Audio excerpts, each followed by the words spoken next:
Hello everyone, my name is Tim Grant and I work in the tech industry. While working in the tech industry, I work every single day with robots. Now, with the help of robots, I can do the work that it would normally take 10 people.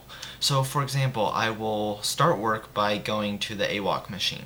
So I'll start AWOC Air, the AWOC Fold, and then the MIC, Module Imaging Camera. So load the machines, run the program, and then let them do their thing. Now, while they're doing their thing, I can go to ESS and do ESS.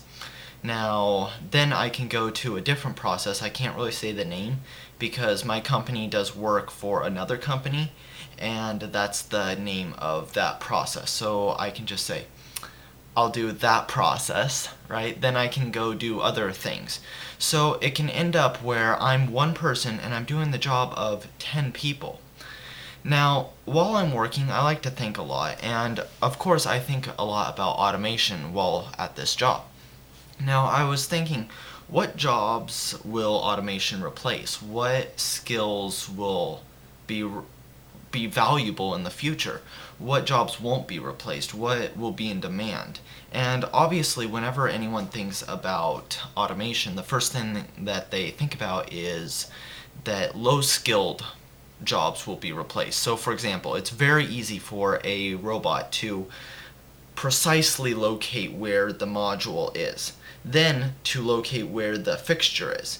Take a vacuum head, suction it up, put it into another machine, then this machine precisely or puts the module in the exact precise posture for the fixture, then puts the fixture underneath, and they put it together just like a jigsaw puzzle. Then a hand thing comes down with hot rods on it and melts the specific parts of the plastic fixture, and it molds the module and the fixture together so that they're one unit now. That's very easy. A robot can do that very easily. Welding is another thing. Robots can do welding extremely easy. So a lot of low-skilled work, robots have no problem doing, and it's very easy for them to do that. But I was thinking about it, and I realized actually high-skilled work is also being automated. Now, I want you to think, what are the top, when you think high-skilled jobs, what do you think? You think doctor, lawyer, engineer, right? Now, what does a lawyer do? What does the job of lawyer entail? Now, they have a case. Now, they're trying to find information regarding this case. They're going to find as many previous court cases as they can find. See what the judge said and find out why the judge ruled this way or that way. Find out what precedent is. They're going to try to find any law that is in regards to this specific case. So they're going to find all this information that has to do with this specific incident, whatever it is. If it's like a patent, or if it's copyright, well, it could be copyright, but that's similar to patent. If it's a criminal case, whatever it is, they'll find other court cases that have ruled in a similar instance, and they will find as much information as they can, and then take all that information and formulate it into a way that is beneficial for their side. Now, to figure out how automation is taking the jobs of high-skilled workers, you have to think about automation differently. You can't just think about robots. Now, a computer, that's a form of automation. A database, that's a form of automation. So a lawyer might spend all this time going through books, searching for these court cases. Now, with the help of a computer, they might be able just to enter a few keywords in regards to this court case, and mountains of information might appear just in front of them. So it cuts out maybe 5, 6, 7 hours that they would previously would have had to been going and searching now that search is almost instantaneous. So you can see how computers and other technology are also taking the work of high-skilled workers. So I continue to think about it. What will be in demand? What jobs won't be taken? What skills will be extremely valuable in the future? And I thought of it, creativity. Creativity, in my opinion, is going to be the most valuable, the most important skill going into the future. And that is why I decided to embark on a quest. My quest will be to become a more creative person. So I am going to start off this journey by learning how to draw. I'm going to learn how to draw for a multitude of reasons. I'm going to do this first for many different reasons. So the first reason is because what is drawing? Drawing is taking something from your imagination and physically manifesting itself into reality. Think about that for a second. How cool is that? You are taking something from your imagination, something that's not real, it's in the abstract, and you are manifesting it into reality. You are a translator almost, a medium. You are a medium between these two realms, the abstract and the physical. You are taking something from your mind that doesn't exist and creating it, manifesting it into reality. That is amazing. But also,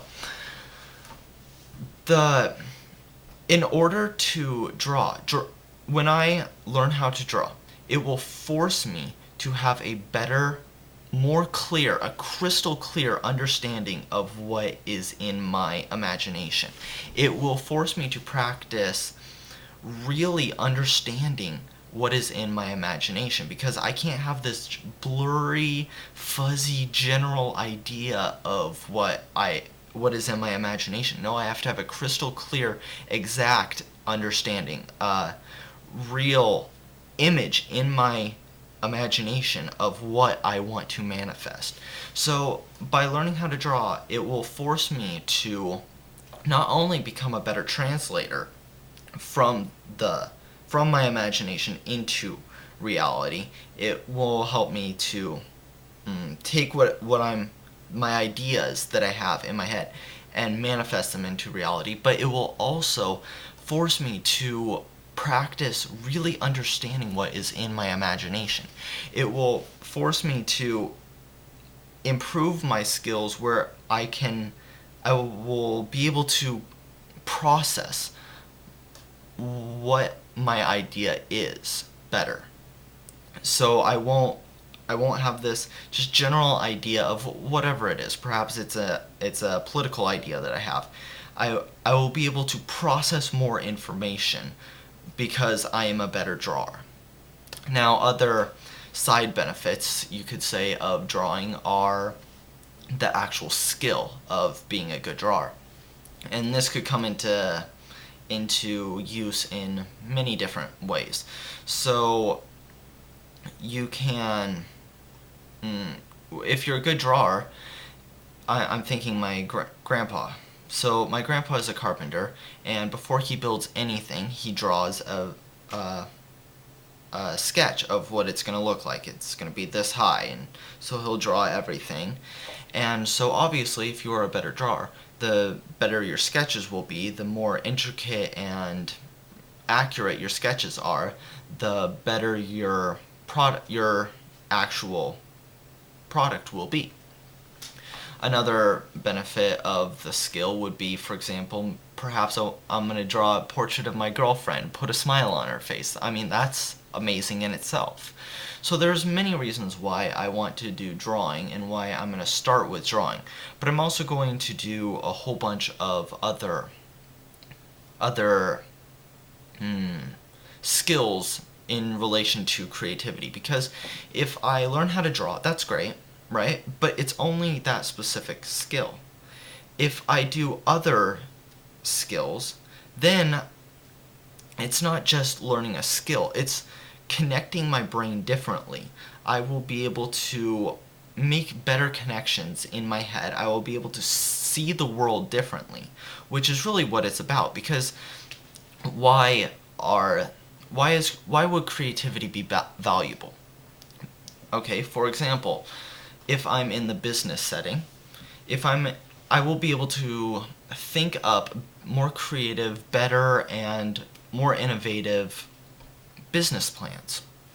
Okay, that would be extremely helpful. If I'm able to think of better business plans, then I'm going to be able to benefit the corporation, benefit the people I'm working for more. And if I do that, then it will also come back positively on me. If I'm the most creative person in the boardroom, that's a very good thing. That means that I'm going to have a huge advantage to everyone else. If I am more creative, perhaps I want to go into business for myself. Okay, well, because I'm more creative, I might be able to think of better product ideas, better, a better product or a service, or I can find a gap in the market that is unfilled, or perhaps there's a gap in the market but no one knows how to fix this problem. Perhaps because I'm able to make connections differently in my head, perhaps because I am able to see the world differently because I'm more creative, I will be able to see how a better way to solve this problem, or a product that might be able to solve this problem, or something like this. So creativity can manifest itself in many beneficial ways that would be very helpful to me. So I don't want to just become a good drawer, because that's just learning a skill. It's not training my brain. So I'm also going to do other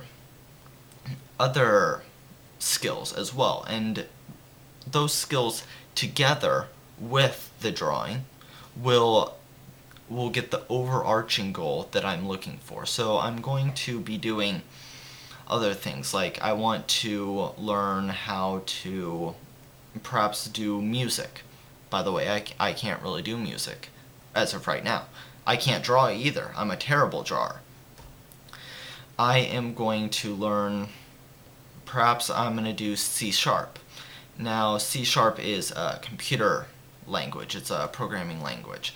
That will teach me how to think very logically. Now, if you're saying, wait, I thought this was just learning how to be creative, why would you want to learn how to think logically?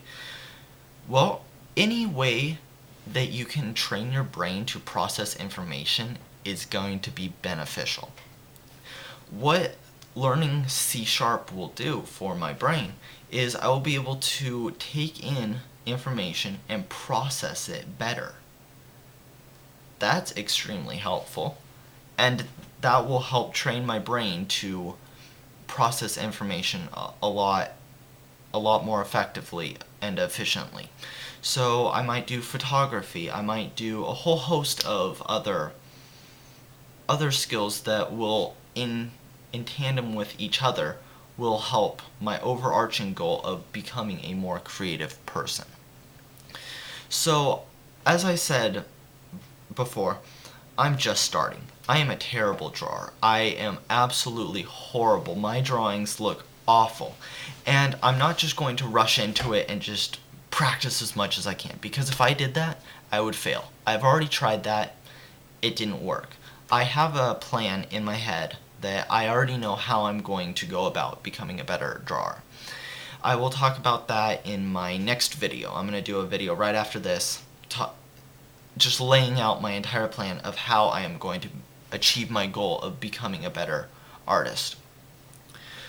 Because I know if I just go into it, I'm going to fail. Absolutely, I'm going to fail. I've tried it before, it didn't work. So I'm going to focus on that, using a specific method that I have thought of. Okay, this is how I'm going to do that. And then once I start working on my other smaller, I guess journeys, you could call it, I will figure out a way to effectively accomplish those goals as well. Learning music, because I don't know music. I don't know photography, I don't know programming. I know a little bit of programming, but I don't know that much. So what I'm hoping is I will be able to bring you guys along for the ride. So not only will you guys be able to see my progress, but I'm hoping that I will be able to, if any of you want to follow along and become a more creative person with me, that I will be able to show you, okay, this week I did this, and show you what I did, and you guys will be able to follow along. And perhaps if you want to just become better in a specific skill, like you want to become a better drawer, or you want to learn music better, you will be able to follow along in my specific sub goal. Or if you want the overarching goal, you can follow me along for all these different sub goals.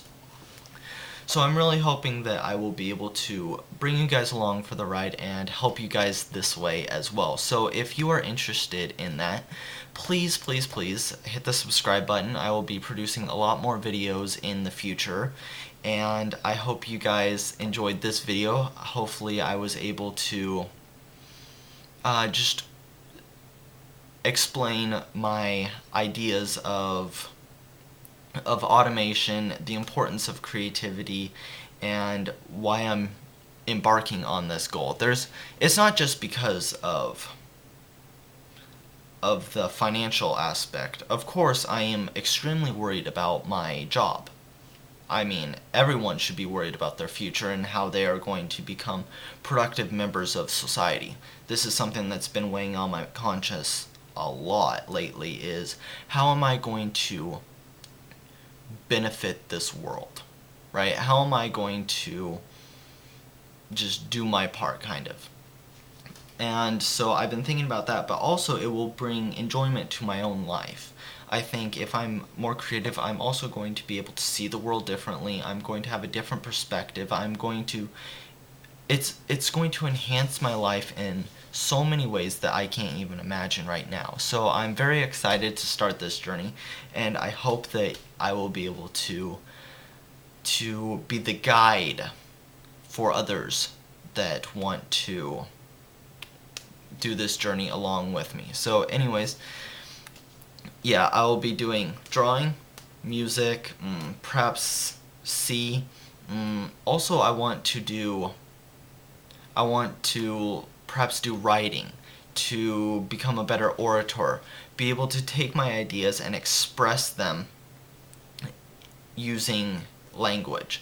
That would be good. So if you are interested in any of these, I would suggest subscribing to this channel. I'm also going to be doing other things, perhaps Blender. I've always wanted to learn how to do Blender, which is modeling. It's computer modeling. So I'll be doing a whole host of other stuff, but starting with drawing. Anyways, thank you for watching this video. You can also find me on Facebook. My name is Tim Grant. And have a wonderful day.